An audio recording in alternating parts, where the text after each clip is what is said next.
Nililinaw ko ngayon, hindi ako magre-resign. Tatapusin ko ang aking mandato hanggang 2028. Hindi ako iniluklok ng taong bayan para umatras, kundi para lumaban at ilinis ang bulok na sistemang matagal nang nagpapahirap sa bansa. Wawakasan natin ang walang habas na korupsyon na iniwan ng mga nakaraang administrasyon. Isa-isang mananagot ang mga sangkot, walang kaibigan, walang kasabwat, walang palusot, lalo na sa mga anomalya sa flood control projects kung saan bilyon-bilyong piso ang nilustay habang patuloy na binabaha ang mamamayan. Ang mga mastermind at kasabwat dito ay kakasuhan at ikukulong.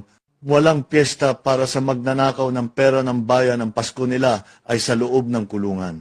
Panahon na para ipakita na ang batas ay para sa lahat.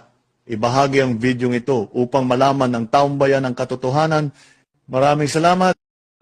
Very vocal about the problems that we have. That's why napunta ako dito.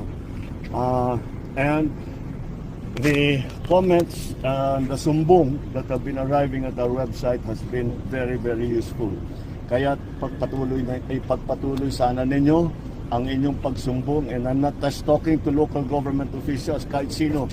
Basta't may alam kayo, sabihin ninyo sa amin, pa-inspeksyon natin. Kung may problema, ayusin natin ang problema.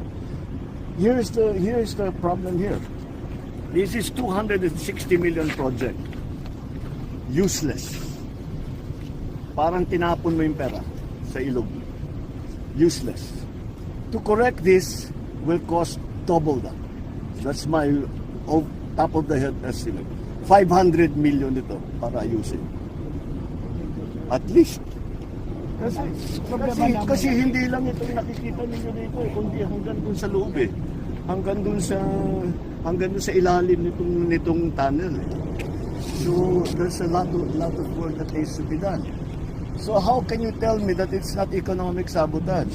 Kinuha mo yung 260 million, wala kaming nakitang effect dun sa kanyang ginawa na kontrata.